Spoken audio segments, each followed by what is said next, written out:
दोस्तों LT gate भर्ती 2025 में संशोधन के लिए पोर्टल खुल चुका है। कैसे फॉर्म संशोधन करेंगे इस वीडियो के माध्यम से हम प्रॉपर आपको जानकारी देंगे, स्टेप बाय स्टेप बताएंगे। सबसे पहले देखिए, आपका ऑफिशियल वेबसाइट जो हमारी है governmentjobcenter.com, इस पर आना है। यहाँ पर लेटेस्ट जॉब के सेक्शन में जाएंगे, आपको लिंक मिल जाएगा UPPSC LT grade 2025 correction modify form. यहाँ पे आप क्लिक कर लेंगे, एक नया पेज आपके सामने ओपन होगा। ठीक है, इस तरीके से पेज होगा आपके सामने। अब यहाँ पर ये नोटिस होगी, इस नोटिस को आप पढ़ना चाहें तो पढ़ सकते हैं, वैसे मैंने एक अलग वीडियो में बताया हुआ है। अब संशोधन करने के लिए जो डेट रखी गई है 29 दिसंबर से लेकर के 7 जनवरी 2026 तक डेटा है। सारी चीज़ें इसमें मेंशन है, आपको नीचे आना है यहाँ पर, और यहाँ पर आपको एक लिंक मिलेगा मॉडिफाई या एडिट फॉर्म का। आपको मॉडिफाई पे यहाँ पर क्लिक कर देना है। जैसे क्लिक कर देंगे आप लोक सेवा आयोग की वेबसाइट पर आ जाएंगे। अगर इस तरीके से पेज ओपन होता है कोई बात नहीं, गो टू होम पेज कर देना आप, या डायरेक्टली आप यूपीपीएससी की वेबसाइट पर आ सकते हो। अब यहाँ पर देखिए, आपको एक लिंक दिखेगा, कहाँ लिंक दिखेगा वो आपको ध्यान से समझना है। यहाँ पर देखिए, ये रिक्रूटमेंट डैशबोर्ड का ऑप्शन एक दिख रहा होगा, यहाँ पर कुछ टेक्स्ट रनिंग है।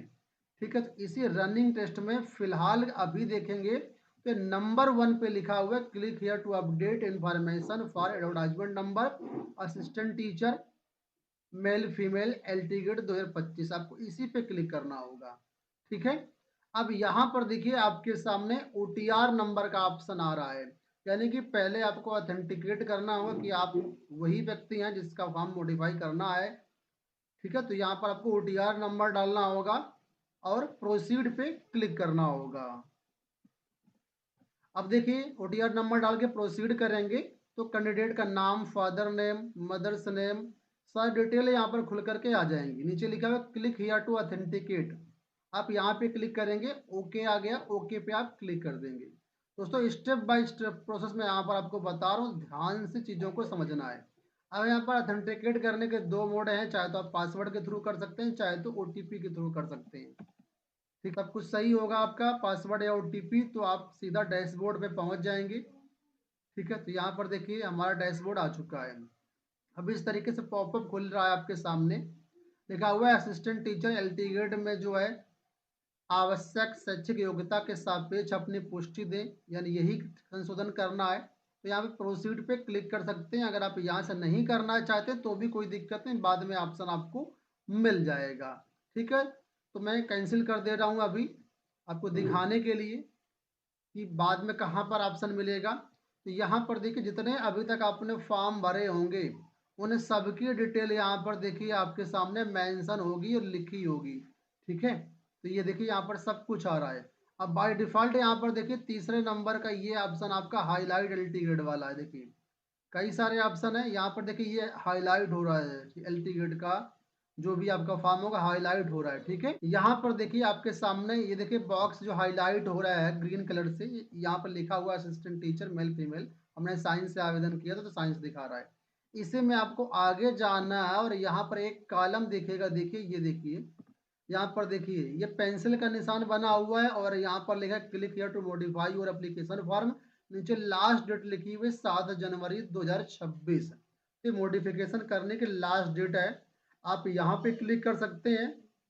ठीक है, क्लिक कर देंगे तो भी आपका फॉर्म ओपन हो जाएगा। अगर वापस आप उसी पॉपअप पे जाना चाहे तो जो आपको स्टार्टिंग में खुला था, तो यहाँ पर डैशबोर्ड में आप क्लिक कर देंगे तो भी देखिए आपके सामने सेम वही पॉपअप आ जाएगा जो आपको स्टार्टिंग में मैंने दिखाया था। तो कई ऑप्शन है, परेशान होने की कोई ज़रूरत नहीं, मैं सारे ऑप्शन आपको बता दे रहा हूँ ताकि कहीं पर भी आप फंसे नहीं। ठीक है, देखिए वापस वही पॉपअप आ चुका है।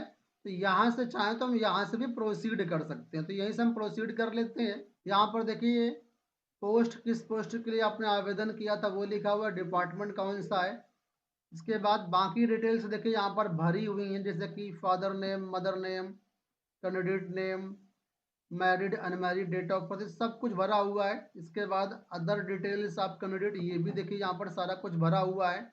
इसके बाद हैंडीकैप डिटेल्स में भी सारी कुछ डिटेल आपकी भरी हुई है। अब मेन जो आपको भरना है वो ये क्वालिफिकेशन वाला पेज भरना है। इसमें केवल क्वालिफिकेशन ही आपको मेन भरना है, जैसा कि नोटिफिकेशन में ही बताया गया था। क्योंकि जब आपने पहले एल टिकट का फॉर्म जुलाई में भरा था तब आपसे कोई भी क्वालिफिकेशन की डिटेल नहीं मांगी गई थी, वो क्वालिफिकेशन की डिटेल आपको यहाँ पर देनी है। ठीक है, तो सबसे पहला ऑप्शन देखिए यहाँ पर है, गवर्नमेंट कॉलेज के लिए बोला गया है, graduation degree with physics and chemistry as subject from university deemed university. तो आपके पास है या नहीं है, तो आपको यहाँ पर करना है यस, क्योंकि हम साइंस का फॉर्म भरे थे तो इसलिए हमसे पूछ रहा है कि ग्रेजुएशन आपका फिजिक्स केमिस्ट्री में होना चाहिए, और साथ में यहाँ पर देखिए आगे लिखा है degree of graduation in education, यानी आपके पास बीएड भी होना चाहिए। तो ऐसे आपने जिस सब्जेक्ट से आवेदन किया होगा उस सब्जेक्ट के संबंधित जो भी क्वालिफिकेशन होगी वो यहाँ पर लिखी होगी, तो आपके पास ये क्वालिफिकेशन है या नहीं है। ठीक है, तो आपको यहाँ पे यस करना है, नहीं है तो सीधा तौर पर आप एलिजिबल ही नहीं है, तो फिर फॉर्म भरने ना भरने कोई मतलब नहीं है, तो यस करना है। अब दूसरा देखिए यहाँ पर क्या बोला गया है, department of empowerment of person with disabilities, इसमें बोला गया है स्पर्श स्कूल फॉर विजुअली, यानी ये उन लोगों के लिए है जो लोग दिव्यांग जन सशक्तिकरण विभाग के अंतर्गत फॉर्म भरे थे। आपने ध्यान से देखा होगा तो नोटिफिकेशन में दो अलग अलग डिपार्टमेंट थे, एक गवर्नमेंट कॉलेज का डिपार्टमेंट था और एक दिव्यांगजन सशक्तिकरण डिपार्टमेंट जो एल टिकट वैकेंसी थी ये उसके लिए था। तो जो लोग इस डिपार्टमेंट में फॉर्म भरे हैं, ठीक है, उनसे संबंधित जो भी क्वालिफिकेशन यहाँ पर मेंशन की गई ये आपके पास होनी चाहिए, तो यहाँ पर आपको यस करना पड़ेगा। हमने इसका फॉर्म ही नहीं भरा था दिव्यांगजन वाले में, तो हम यहाँ पे कर देंगे नो। तीसरा ऑप्शन जो हमें दिखा रहा है वो भी दिव्यांगजन सशक्तिकरण विभाग के लिए है, तो हमारे ऊपर ये भी अप्लीकेबल नहीं है, तो यहाँ पर भी हम कर देंगे नो। ठीक है, ज़्यादातर लोगों का ये नो ही रहेगा। और इसके बाद चौथा जो यहाँ पर नंबर पे दिखा रहा है ये भी दिव्यांगजन सशक्तिकरण विभाग के अंतर्गत का है, स्टार्टिंग में लिखा department of empowerment of person with disabilities, ये भी हमारे केस में लागू नहीं होगा, तो यहाँ पर ही कर देंगे नो। ध्यान रखना, जिसका हम फॉर्म भर रहे हैं ये कैंडिडेट दिव्यांग कैटेगरी में नहीं आते हैं और ना ही दिव्यांगजन सशक्तिकरण विभाग में आवेदन किया है, इस वजह से तीनों यहाँ पर विकल्प हमारे नो है। अगर कोई ऐसा छात्र है जिसमें ने दिव्यांगजन सशक्तिकरण विभाग के अंतर्गत आवेदन किया है तो आप अपने से संबंधित जो भी यहाँ पर क्वालिफिकेशन आपके पास है वो क्वालिफिकेशन को यहाँ पर भरेंगे। बात समझ में आ गई, तो हमारे केस में पहला ही विकल्प यहाँ पर अप्लीकेबल होगा, तो इस वजह से हम यहाँ पर पहला विकल्प टिक कर दिए हैं। बात समझ में आ गई। अब नीचे आते हैं और देखते हैं कुछ और डिटेल। यहाँ पर देखिए ऊपर हाई स्कूल की डिटेल भरी है, इंटर की डिटेल मांगा नहीं है, तो अभी हम यहाँ पर नहीं भर रहे हैं, आगे अगर कहीं मांगेगा तो हम भर देंगे। अब नीचे देखिए ये है आपकी प्रेफरेंशियल क्वालिफिकेशन, तो यहाँ पर बाय डिफॉल्ट नो नो भरी हुई है। और नीचे आएंगे तो यहाँ पर डिक्लेरेशन दिया गया है, डिक्लेरेशन पे हम करेंगे यस, और ये बॉक्स है कैप्चा कोड का, इस कैप्चा कोड को यहाँ पर हमको टाइप करना पड़ेगा, देते हैं। ठीक है, प्रीव्यू फॉर्म पे टिक कर देंगे, थोड़ा सा वेट करना है आपको। इसके बाद ओके बोलेगा, ओके पे क्लिक कर देना है। अब आपके सामने यहाँ पर देखिए लिख के आ गया है kindly preview the application form, if the details are correct then press the update notification form, otherwise जो है आप यहाँ से एडिट कर सकते हैं, अगर कहीं पर कोई दिक्कत है तो आप एडिट कर सकते हैं। तो यहाँ पर आपको अपडेट एप्लीकेशन फॉर्म पे क्लिक करना है। तो फाइनली यहाँ पर हम अपडेट एप्लीकेशन फॉर्म पे टिक कर देते हैं, ओके पे टिक कर देते हैं। अब यहाँ पर देखिए हमारा फॉर्म सक्सेसफुली अपडेट हो चुका है।